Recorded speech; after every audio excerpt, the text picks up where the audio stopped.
성경 말씀 마태복음 16장 5절 말씀부터 12절 말씀까지 같이 봉독하도록 하십시다. 제자들이 건너편으로 갈새 떡 가져가기를 잊었더니 예수께서 이르시되 삼가 바리새인과 사두개인들의 누룩을 주의하라 하신대 제자들이 서로 의논하여 가로되 우리가 떡을 가져오지 아니하였도다 하거늘 예수께서 아시고 가라사대 믿음이 적은 자들아 어찌 떡이 없으므로 서로 의논하느냐 너희가 아직도 깨닫지 못하느냐 떡 5개로 5,000명을 먹이고 주운 것이 몇 바구니며 떡 7개로 4,000명을 먹이고 주운 것이 몇 광줄이던 것을 기억지 못하느냐 어찌 내 말한 것이 떡에 관함이 아닌 줄을 깨닫지 못하느냐 오직 바리새인과 사두개인들의 누룩을 주의하라 하시니 그제야 제자들이 떡의 누룩이 아니요 바리새인과 사두개인들의 교훈을 삼가라고 말씀하신 줄을 깨달으니라. 아멘.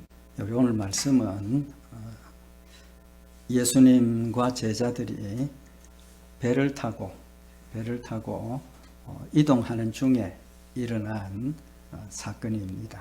그 내용을 잠시 말씀을 드리면 제자들과 함께 배를 타고 가는데 제자들이 떡 가져오는 것을 잊어버렸습니다. 오늘 본문 말씀엔 배를 탔다는 말씀은 없지만 마가복음 8장에 보면 같은 내용을 기록을 하고 있는데 그게 배를 타고 가는데 배에 떡이 1개밖에 없었다라고 기록을 하고 있습니다. 그때 예수님께서 제자들에게 바리새인들의 또 사두개인들의 교훈을 누룩을 삼가라 조심하라 그렇게 말씀을 하시죠. 그 예수님의 말씀을 듣고 제자들이 뭘 생각을 했느냐 하면 떡 가져온 거 잊어버렸다. 그걸 생각을 하게 됩니다. 떡 가져온 걸 잊어버렸으니까 어떤 상황이 벌어지느냐 하면 식사할 게 없다는 거죠. 떡이 하나밖에 없는데 12제자들 예수님 이렇게 배에 같이 있는 사람들 식사할 수가 없게 된 거죠. 제자들이 예수님이 누룩을 조심하라 하시는 그 말씀을 듣고 그 상황에서 떡 가져온 걸 잊어버린 거죠. 걱정하고 있는데 오늘 본문 말씀에도 보면 예수님께서 제자들에게 어찌 내 말한 것이 떡에 관함이 아닌 줄을 깨닫지 못하느냐. 내가 누룩을 이야기를 했지 떡 이야기 하신 게 아니라는 거죠. 그러면서 제자들에게 내가 지금 누룩 이야기한 것은 바리새인들과 서기관들의 그런 잘못된 교훈을 조심하라고 하는 말이다. 제자들이 이제 그걸 깨달았죠. 예수님께서 오늘 하신 말씀이 뭡니까? 제자들을 향해서 믿음이 적은 자들아 어찌 떡이 없으므로 서로 의논하느냐 너희가 아직도 깨닫지 못하느냐 라고 말씀하셔서 2가지를 책망을 하셨습니다. 믿음이 적다는 것하고 그 다음에 깨닫지 못했다는 예수님 지금 누룩을 이야기를 하는데 제자들은 지금 떡을 생각을 하고 떡 못 가져온 거 걱정하고 근심한 걸 책망을 하신 겁니다. 사실은 우리도 신앙생활을 하면서 오늘 여기 예수님께서 제자들에게 책망하신 것처럼 깨닫지 못하면 하나님의 말씀을 깨닫지 못하면 근심하게 되죠. 걱정하게 됩니다. 마음에 두려움도 생깁니다. 또 우리가 믿음이 없는 게 아닙니다. 오늘 여기 본문 말씀에도 보면 믿음이 적은 자들아 그랬습니다. 믿음이 적은 자.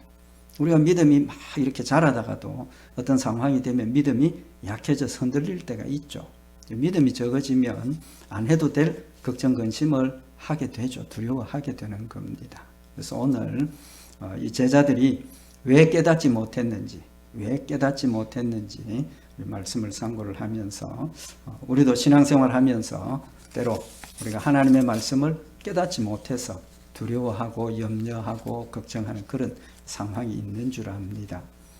오늘 이 말씀을 통해서 우리가 깨닫지 못함의 이유를 한번 살펴보고 우리가 그런 이유 때문에 하나님의 말씀을 깨닫지 못해서 두려워하는 그런 일이 없기를 원합니다. 오늘 여기 말씀을 이제 설명을 드렸는데 이해가 되십니까? 제자들의 지금 그 상황을. 예수님 누룩 말씀하시는데 제자들은 떡 안 가져온 걸 걱정한 겁니다. 우리가 제자들의 입장에서 보면 떡이 하나밖에 없고 먹을 게 없고 지금 배를 탔으니까 식사를 해결할 수 없는 그런 상황이니까 제자들의 그 마음을 좀 이해할 수 있는 그런 부분도 있겠죠. 그런데 우리말 성경은 좀 우리 성도들이 이 말씀을 좀 이해하기가 힘들게 되어져 있습니다. 뭐가 힘드냐 하면 우리말 성경에는 떡이라고 번역을 했죠. 떡하고 누룩하고 상관관계가 있습니까? 없습니까? 전혀 없지 않습니까? 근데 이 떡이라고 번역한 이 원문은 빵이라는 뜻입니다. 빵. 그리고 우리말 성경에 떡이라고 다 이렇게 보리떡 5개 이런 식으로 떡이라고 번역을 한 그 떡은 빵입니다. 전부. 그래서 아마 성경을 번역할 때 그때 당시에 우리나라의 상황이 빵이라는 걸 잘 이해를 할 수 없는 그런 시기였기 때문에 빵하고 떡하고 비슷하니까 그 빵이라는 단어를 떡으로 번역을 한 걸로 그렇게 생각이 되어집니다. 어쨌든 누룩하고 빵하고는 관계가 있습니까? 없습니까? 관계가 있죠. 빵 만드는 데는 뭐가 들어가야 됩니까?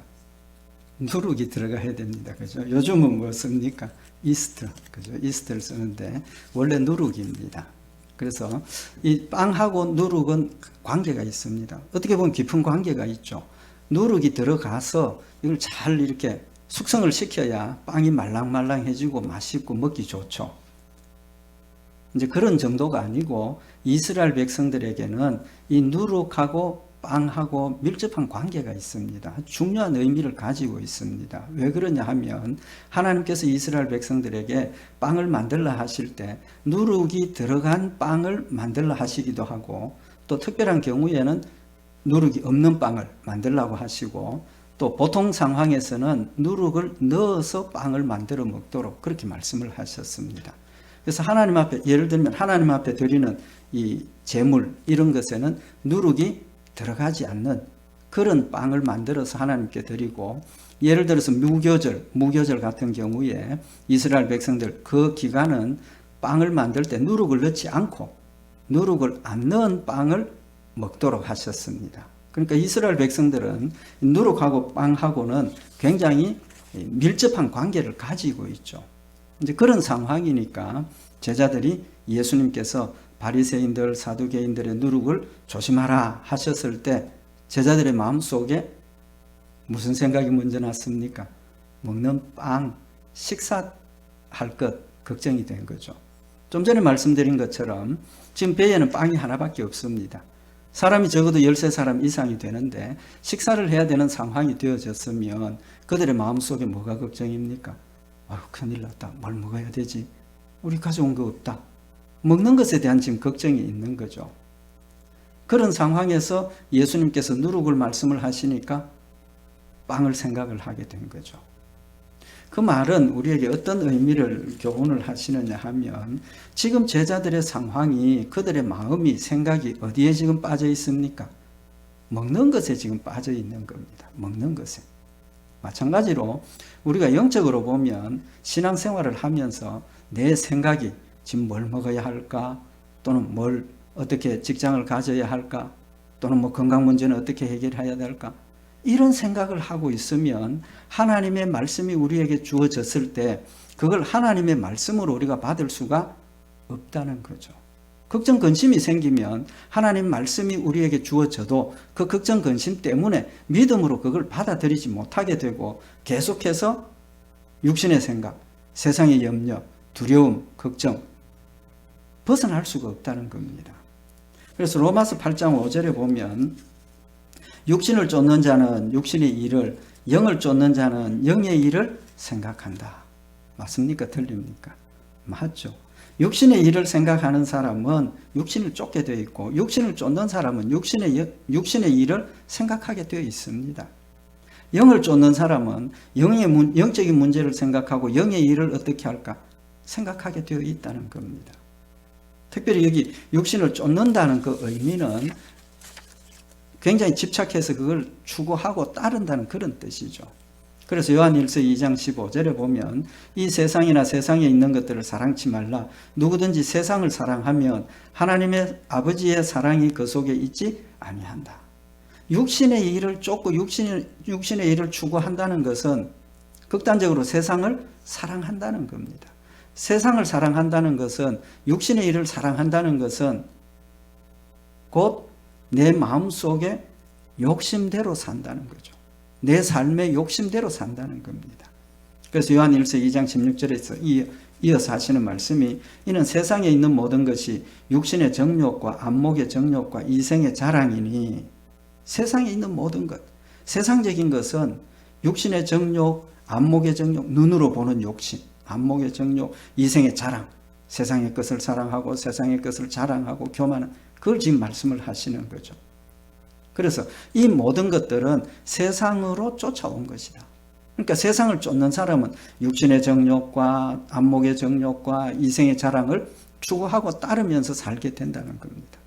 그런 상황이 되면 하나님의 말씀이 아무리 들려져도, 하루 종일 하나님의 말씀을 듣고 있어도 그런 마음가짐을 가지고 세상의 것을 생각을 하면 그 말씀이 귀에 들어옵니까? 안 들어옵니까? 귀에 안 들어오는 게 당연하죠. 마음에 아무런 감각이 없습니다.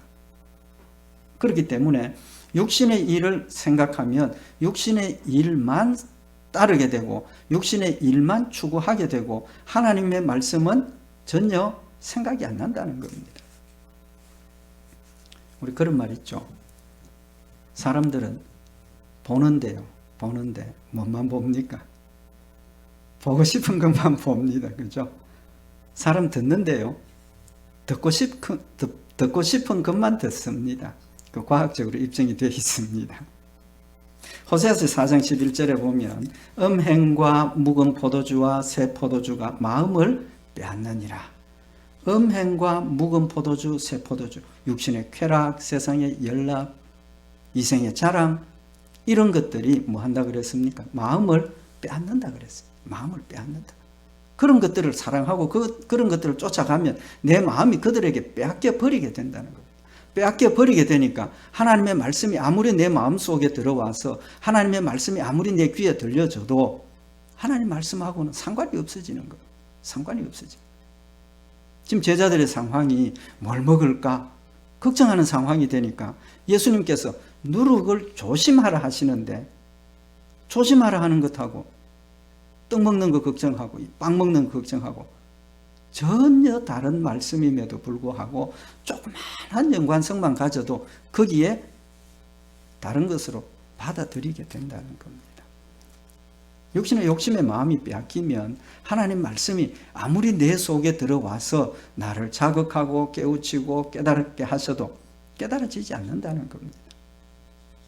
욕심이 들어가면, 노란 거 가지고 싶은 욕심이 들어가면 심지어 어떻게 됩니까? 파란 것도 노랗게 보입니다. 지금 제자들의 상황이 육신의 일에 마음을 빼앗기고 육신에 먹을 것 걱정하고 있으니까 지금 예수님의 말씀이 전혀 다르게 그들에게 들려진 겁니다. 두 번째로 그들이 깨닫지 못한 이유가 뭐냐 하면, 지금 예수님께서 하신 말씀이 뭐라고 그랬습니까? 바리새인들, 서기관들의 교훈을 삼가라고 말씀을 하셨습니다. 그건 뭡니까? 영적인 거죠. 영적인 거. 그들의 외식적인 삶, 그들의 자기 교만의 삶, 그런 것들을 조심하라고 말씀을 하셨는데 제자들은 지금 먹는 것 생각하고 있다.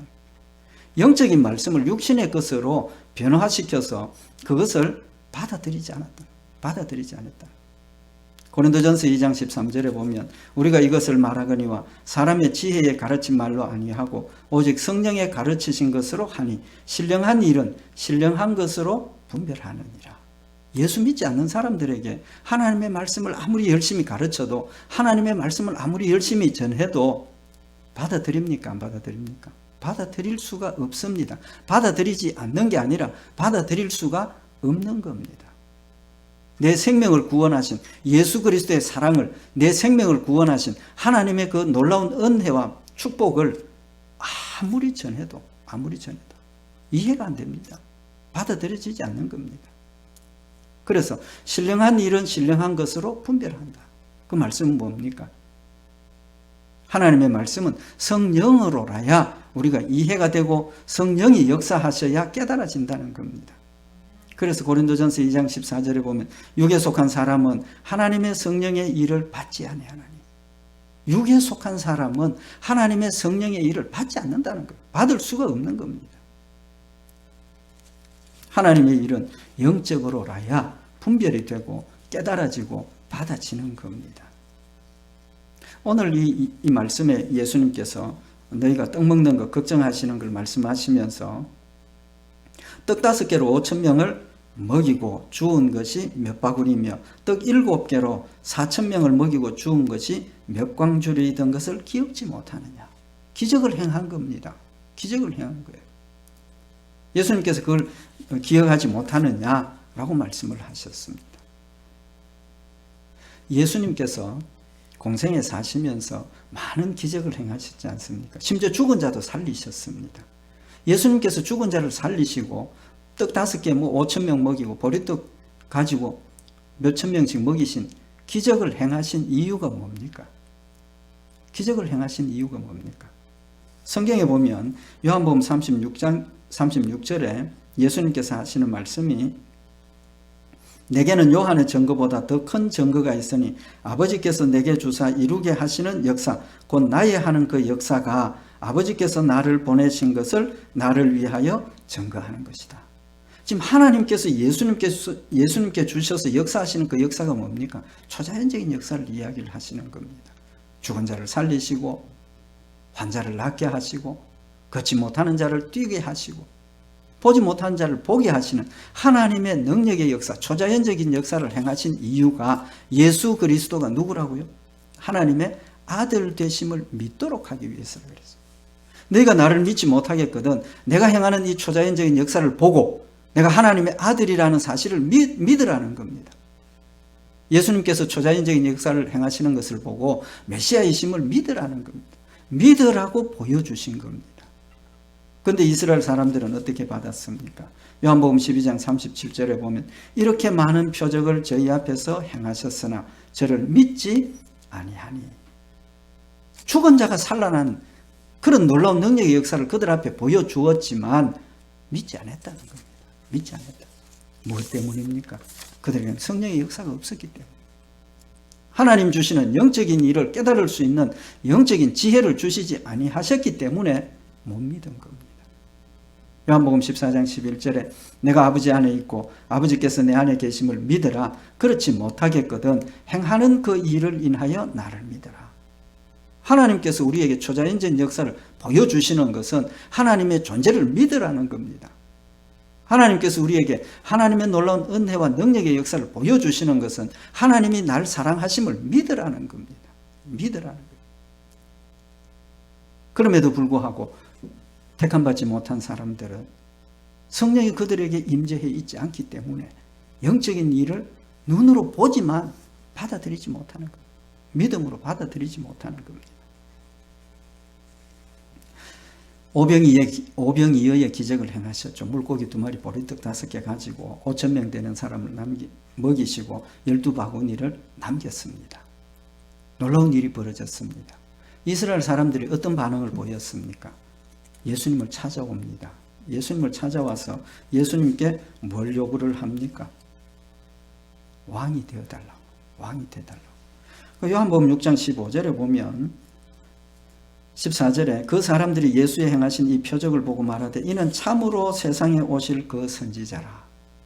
예수님께서 물고기 2마리 보리떡 5개를 가지고 5,000명을 먹이시고 12광주리 남기는 걸 보고 이스라엘 사람들이 이는 그가 참으로 오실 그 메시아다.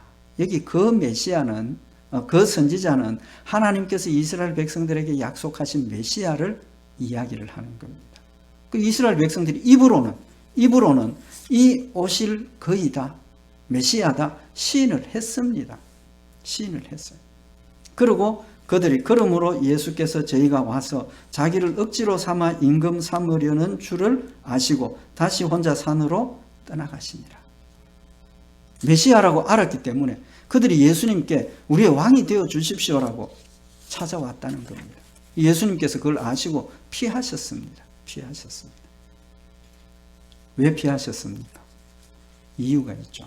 요한복음 6장 26절에 예수께서 대답하여 가라사대 내가 진실로 진실로 너희에게 이르노니 너희가 나를 찾는 것은 표적을 본 까닭이 아니요 떡을 먹고 배부른 까닭이다. 그들이 예수님께 우리의 메시아, 우리의 왕이 되어 주십시오라고 요구하는 것은 하나님이 말씀하신 영적인 메시아를 그들이 받아들인 것이 아니고 떡을 먹고 배부르니까. 예수님 왕이 되면 무슨 문제 해결할 수 있습니까? 먹는 문제 해결하죠. 농사 안 지어도 됩니다. 기근이, 홍수가, 농사 짓는 거 망해도 예수님께서 먹여주실 거니까. 먹는 거에 그게 집착이 되어지니까. 요즘같이 코로나가 만연해도 예수님께서 낫게 하실 거니까. 육신의 문제에 집착해 있는 겁니다.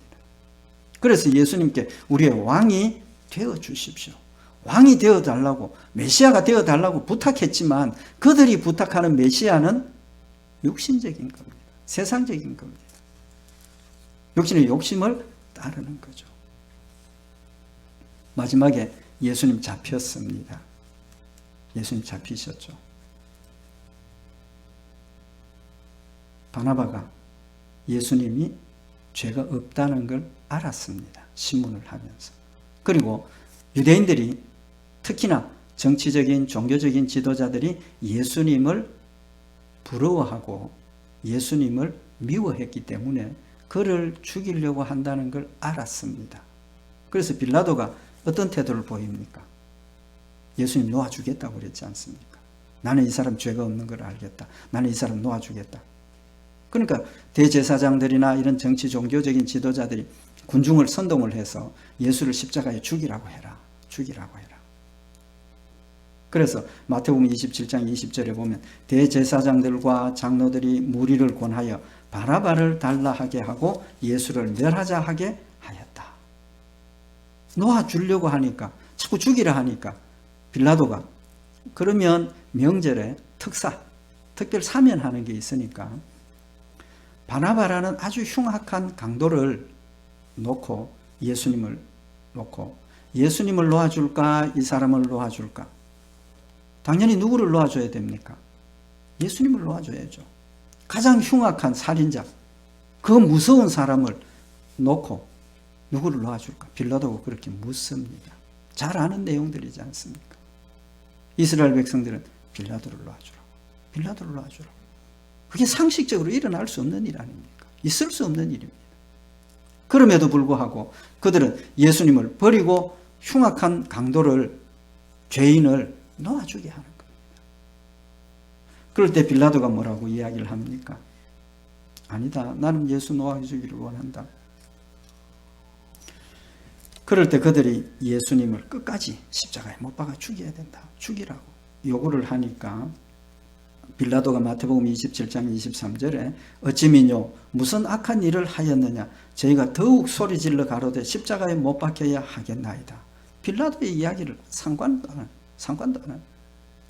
그 자리에 있었던 그 사람들은 예수님이 병을 고치고 떡을 만들어서 먹이고 처음 했던 사람들도 있을 겁니다. 본 사람들도 있을 겁니다. 심지어 그 빵을 먹은 사람도 있었을 겁니다. 그럼에도 불구하고 왕으로 섬기겠다고, 왕으로 모시겠다고 했던 그들이 거부하고 십자가에 못 박아 죽이도록 요구를 하는 겁니다. 그래서 마태복음 27장 24절에 빌라도가 아무 효험도 없이 도리어 밀란이 나려는 것을 보고 물을 가져다가 무리 앞에서 손을 씻으며 가로되 이 사람의 피에 대하여 나는 무죄하니 너희가 당하라. 손을 씻으면서 나는 이 사람 십자가에 못 박는 일 동의 안 했다. 나는 내 죄가 아니다. 너희들 때문에 하는 것이다. 그랬을 때 이스라엘 사람들의 백성이 대답이 뭡니까? 그 피를 우리와 우리 자손에게 돌릴지어다. 그 피를 나와 우리 자손에게 돌리라. 책임지겠다는 겁니다. 뭘 책임집니까? 그렇게 두려움이 없는 이야기들을 하게 되는 겁니다. 그래서 결국은 예수님 십자가에 못 박혀 죽게 되었습니다. 무엇 때문입니까? 그들 눈으로 보고 그들 손으로 만지고 그들 먹었지만 영적인 그 일을 육신적인 일로만 받아들였기 때문에 입으로는 그 선지자 메시아라고 고백을 했지만 그들의 마음속에 성령님께서 예수 그리스도가 구주이심을 믿을 수 있는 역사를 허용을 안 하셨기 때문에 영적인 일을 전혀 깨닫지 못했기 때문에 겉으로는 보는 것 같았지만 겉으로는 따르는 것 같았지만 결국은 예수님을 십자가에 못 박아 죽이는 일에 앞장섰고 책임자들이 되어진 겁니다. 오늘 여기 예수님께서 제자들에게 너희가 아직도 깨닫지 못하느냐, 너희가 아직도 깨닫지 못하느냐. 우리에게도 마찬가지인 줄 압니다. 이 세상 삶을 살아가면서 하나님의 말씀이 우리에게 주어졌고 하나님 살아계심을 우리에게 체험하게 하셨고 하나님이 우리를 사랑하시고 보호하심을 우리가 경험하게 하셨지만 때로 우리의 믿음이 약해지고 우리가 깨닫지 못하는 경우들도 있다는 겁니다. 그러면서 마가복음 8장 17절에 보면 아직도 깨닫지 못하느냐, 너희 마음이 둔하냐, 아직도 너희가 깨닫지 못하느냐. 깨달았다가도 세상 육신의 욕심에 빠져버리면 우리의 마음이 둔해지고 우리의 영안이 어두워지고 믿음으로 쫓아갔던 그 일조차도 부정하게 되고 넘어지게 되는 것이 우리의 연약함의 모습입니다. 요한복음 14장 25절에 보면 하나님께서 우리에게 이미 성령님 보내주셨습니다. 내 마음속에 성령이 함께 하고 계십니다. 요한복음 14장 25절에 내가 아직 너희와 함께 있어서 이 말을 너희에게 하였거니와 보혜사 곧 아버지께서 내 이름으로 보내실 성령 그가 너희에게 모든 것을 가르치시고 내가 너희에게 말한 모든 것을 생각나게 하시리라. 성령님 보내주셔서 내 안에 성령님이 함께 하시고 뭘 하고 계십니까? 내 마음속에서 하나님의 말씀을 생각나게 하십니다. 생각나게 하십니다. 근데 내 마음이 아직도 육신의 욕심에 사로잡혀 있고 내 뜻을 버리지 못하고 있으면 성령님 내 마음속에서 말씀으로 내 마음을 자꾸 깨우쳐 주시고 자극을 해도 마음이 둔해져서 깨닫지 못하는 겁니다. 때로는 깨닫지만은 욕심 때문에 그걸 무시해버리고 주저앉혀버리는 그런 일들이 우리의 삶 가운데 있다는 겁니다. 왜입니까? 내 마음이 아직도 세상의 것을 버리지 못했기 때문에 내 눈이 아직도 세상의 욕심에 멀어져 있기 때문에 데살로니가전서 5장 19절에 보면 성령을 소멸치 말라 그랬습니다. 믿지 않는 자들과 택한 백성들의 차이는 믿지 않는 자들은 전혀 감각이 없습니다. 전혀 감각이 없습니다. 그러나 하나님의 택한 백성들은 마음속에서 하나님께서 내 마음속에 말씀으로 자꾸 자극을 주시고 깨우쳐 주시고 흔들어 주시는 겁니다. 그럼에도 불구하고 우리는 육신의 욕심이 너무 강해서 성령을 소멸하고 있는 거예요. 자꾸 성령의 역사를 스스로 소멸하고 있는 거예요. 파란 걸로 보여주셨는데 그걸 노란 것이라고 거부하고 있는 우리의 모습을 지금 말씀을 하고 계시는 겁니다. 성령을 소멸치 말라 그랬습니다. 예언을 멸시치 말라 그랬습니다. 예언이 뭡니까? 하나님의 말씀을 성경은 예언이라고 표현을 하고 있습니다. 하나님 나에게 주신 이 말씀을 우리 멸시하고 있지 않습니까? 하지 말라고 하신 그 말씀을 멸시하니까 그 말씀대로 순종하지 못하는 겁니다. 날 사랑하신다는 그 말씀을 멸시하니까 예수 그리스도의 사랑이 내 마음속에 사랑으로 전달되지 않는 겁니다. 행하라는 말씀을 멸시하고 있으니까 두려워하지 않고 악을 범하고 하나님의 말씀을 멸시하고 있기 때문에 하나님 우리를 사랑하십니다. 하나님 날 사랑하십니다. 내가 거부하고 내가 마음이 둔해져 있고 내가 세상 연락에 빠져 있는 그 순간에라도 하나님 쉬지 않고 말씀을 통해서 나를 깨우쳐 주시고 하나님께서 징계로 채찍으로 쉬지 않게 나를 깨우쳐 주셔서 돌이키게 하시는 하나님이시라는 겁니다. 눈이 어두워지면 세상의 것으로 마음이 둔해지면 그걸 하지 못하게 되는 거죠. 깨어 있어야 합니다. 우리는 하나님 말씀 가운데 하나님을 사랑하는 사랑으로 채워져야 하는 겁니다. 그런 것들이 자꾸 우리 마음속에 벗어나는 것은 내 마음속에 명예를 추구하고 내 마음속에 물질을 추구하고 내 마음속에 쾌락을 추구하고 내 마음속에 세상의 자랑을 추구하고 이런 것들이 내 마음속에 쌓여짐으로 하나님의 있을 자리가 하나님의 말씀이 존재할 자리가 자꾸 없어지는 거죠. 깨어 있으라는 겁니다. 깨어서 자신을 돌아보고 하나님의 말씀을 사모하고 깨어서 하나님 앞에 내 자신을 자꾸 세울 때 내 모습이 드러나게 되고 자꾸 제거하게 되고 그리스도의 모습을 닮아가게 된다는 사실을 우리에게 교훈을 하고 있는 겁니다. 우리는 뭘 생각하고 있습니까? 예수님께서 마태복음 6장 33절에 너희는 먼저 그의 나라와 그의 의를 구하라고 하셨습니다. 너희는 먼저 그의 나라와 그의 의를 구하라고 하셨습니다. 내 생명이 아닙니다. 내 건강이 아닙니다. 세상의 물질이나 재물이 아닙니다. 세상의 명예나 권세가 아니라는 겁니다. 먼저 그의 나라와 그의 의를 구하라고 하시는 겁니다. 왜입니까? 우리의 마음속에 그것이 자리 잡고 있으면 내 마음속에 세상의 것이 들어올 여지가 없어지는 거죠. 성령의 역사를 소멸하지 않게 되고 하나님의 말씀을 사랑하게 되고 하나님의 뜻을 이루게 된다는 사실을 지금 우리에게 교훈을 하시는 겁니다. 제자들의 마음속에 순간적으로 뭘 먹을까 걱정하니까 영적으로 하신 말씀이 육신적인 것이 되어서 전혀 다른 것으로 받아들인 결과를 우리가 보았습니다. 나도 마찬가지입니다. 저도 마찬가지입니다. 우리 모두가 마찬가지입니다. 먼저 그의 나라와 그의 의를 구하고 하나님 우리에게 주신 은혜와 사랑, 하나님의 말씀을 마음에 새겨서 하나님의 뜻을 이루어가는 우리 복된 성도들도 제가 되기를 원합니다. 기도드리십시다. 사랑의 하나님 아버지, 하나님 사랑으로 채워주시고 우리의 영혼을 밝혀주셔서 하늘나라의 산 소망을 가지게 하셨음에도 불구하고 아직도 육신의 욕심에 빠져서 세상 연락을 바라보며 세상의 안일과 평안을 바라보며 하나님 나라를 잊어버리고 살았음을 주님 앞에 고백합니다. 주님 이 시간 다시 한번 성령의 강권적인 역사로 하나님의 말씀을 통해서 하늘나라의 산 소망을 가지는 저희들 되게 하시고 하나님의 사랑이 우리 마음속에 큰 기쁨과 감사가 되게 하시며 뜨겁게 하나님을 사랑하며 힘을 다하여 주의 말씀을 순종하고 주의 뜻을 이루어가는 저희들 되게 하여 주시옵소서. 늘 말씀으로 성령으로 깨우쳐 주실 줄 믿고 감사드리오며 우리 주 예수 그리스도의 이름으로 기도드리옵나이다. 아멘.